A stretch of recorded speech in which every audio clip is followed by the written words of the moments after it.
And you're going to just feed that hamster, and he's going to get stronger and stronger. We do not inject steroids into our hamsters. We do not promote that at all. We do promote getting them running. How do we do it in the world of blogging? Blogging is going to be one of the foundational pieces of your whole internet marketing strategy. That's right. Some people are out there right now groaning because I said blogging is important. They were hoping I was going to say, don't do it. It's like Pinterest. No, it's not. Why? You're going to find out as we go through today's session of Blogging for Business.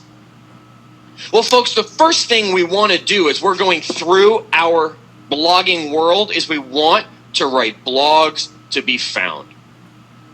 Let me say that again. We want to write blogs to be found, not we want to write blogs to journal our lives. Oh, diary, let me tell you what happened to me. No, I don't care. Yeah, really don't. Put that in your diary, lock that away somewhere, and keep that for you. We are talking about writing blogs that are going to be found.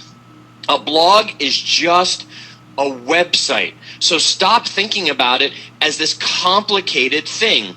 And a blog post, well, it's just a page on your website. That's all it really is. Now, if we think all the way back to some of our other classes, you'll start thinking, well, wait, SEO said size was important.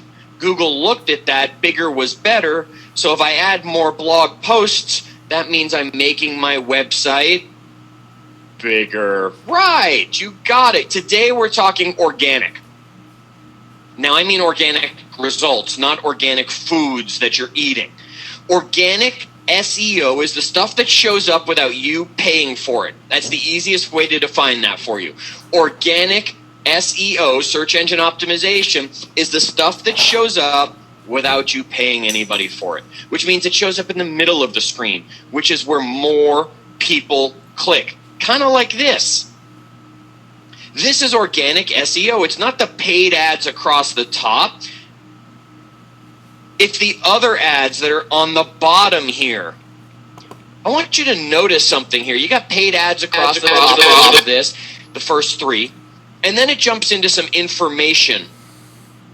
Ben Kinney wrote a blog November 2007. Quick, do the math how long ago that has been.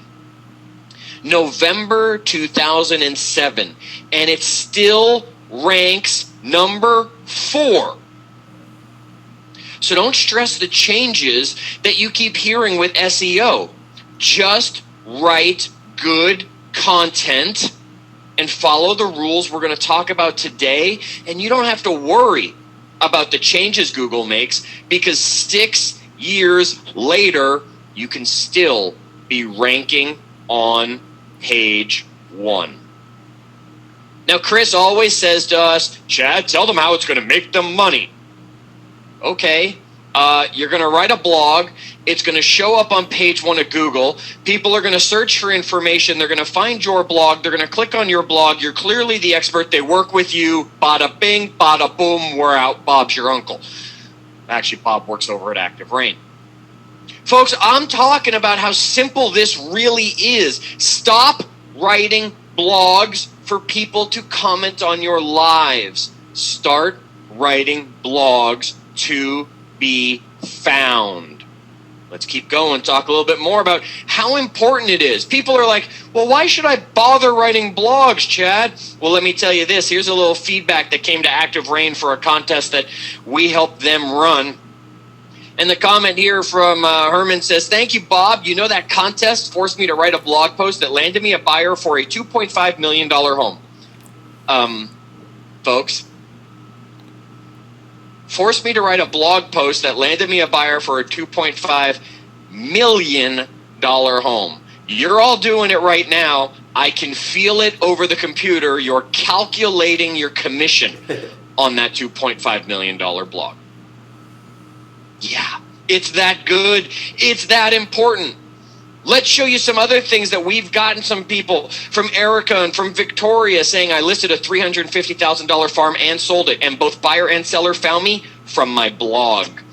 Yeah, the seller was reading my blog for 6 months before she called me to list it. Not an interview, From reading my info on my outside blog, she knew I was the right one to list her farm, and the buyer came to me directly because I blogged about the listing. Anybody here want to double side a listing? That's also a lay down on the appointment because they already know you're the expert.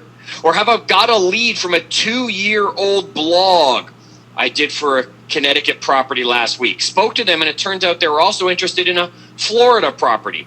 Had them out yesterday and today, and next week in Connecticut. $800,000 range for both places. I double dipped in a different way. That's right, wrote a blog, and 2 years later, without doing anything else to it, generated two $800,000 sales.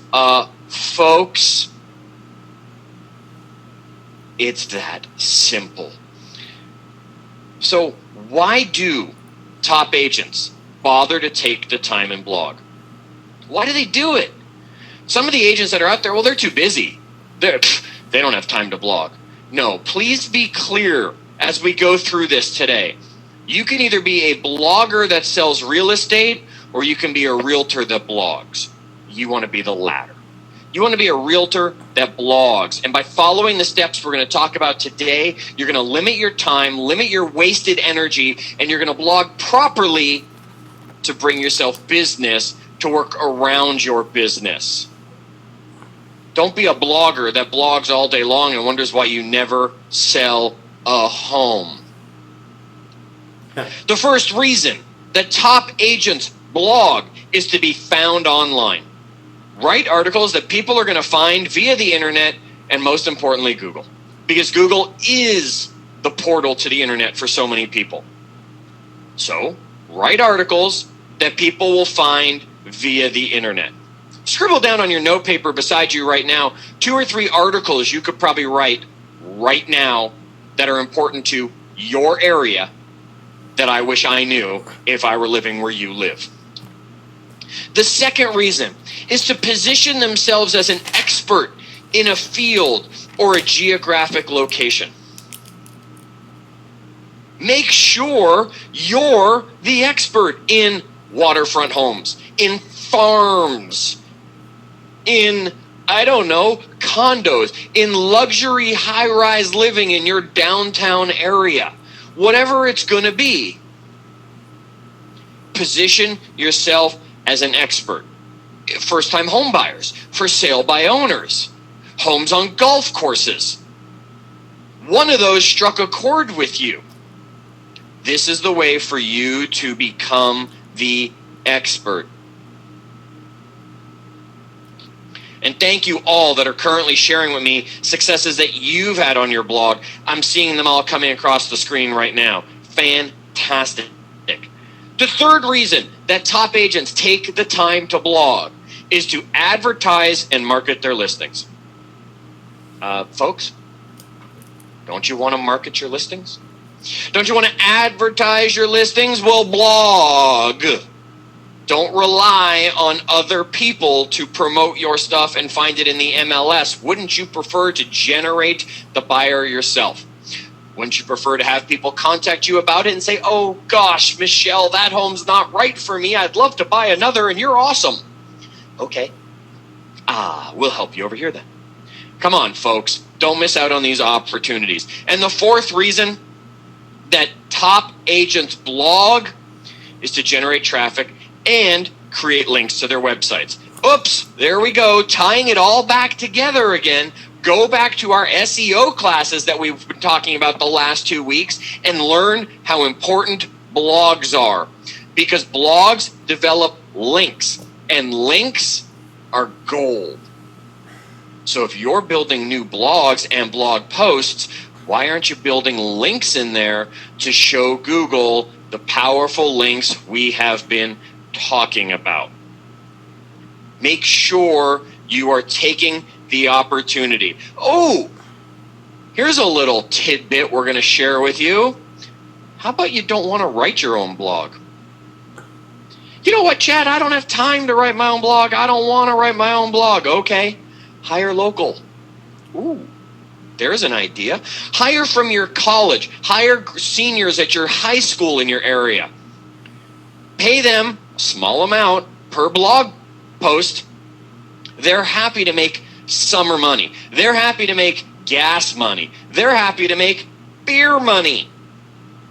Give them a topic, ask them to write about it, because no one knows the areas better than they do. Maybe they don't know the stuff about first-time home buyers, yet if you're asking them to write about your downtown, if you're asking them to write about restaurants, if you're asking them to write about the events that are happening, gosh, folks, it's awesome.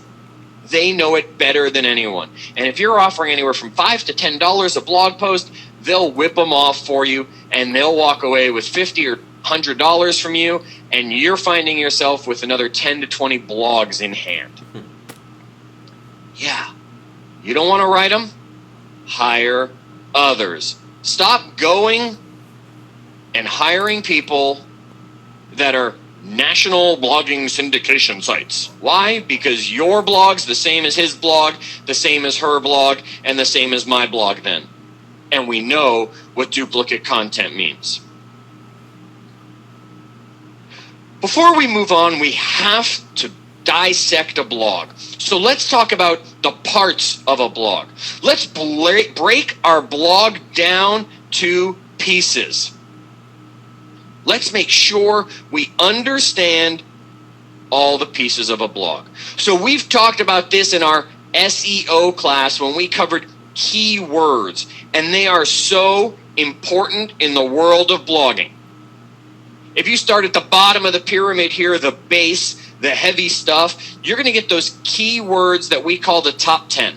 That's going to be generic terms like Seattle real estate. Does anybody really want that information? No. They just start with that information because they don't know what they want yet. Do not bother using the top 10 keywords. You are competing with the powerhouses that you can't do. Next, your common words.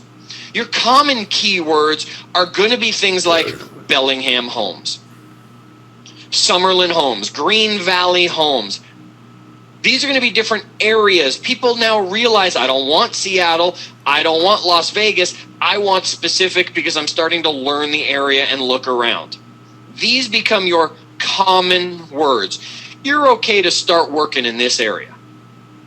Now, we're going to tell you if you want the best possible area to work, go less common. Less common means you take those common words like Bellingham Homes or Green Valley Homes, I said, or Summerlin Homes, or in your areas, you know the little towns and the little areas that aren't the main city name, and now add a type to it. So Bellingham Waterfront Homes, Bellingham View Homes, single-story homes in Bellingham, condos in Bellingham. Start adding a property type to your common and you get your less common, and these are your gold mine terms. And then the top of the pyramid is the specific address. You don't get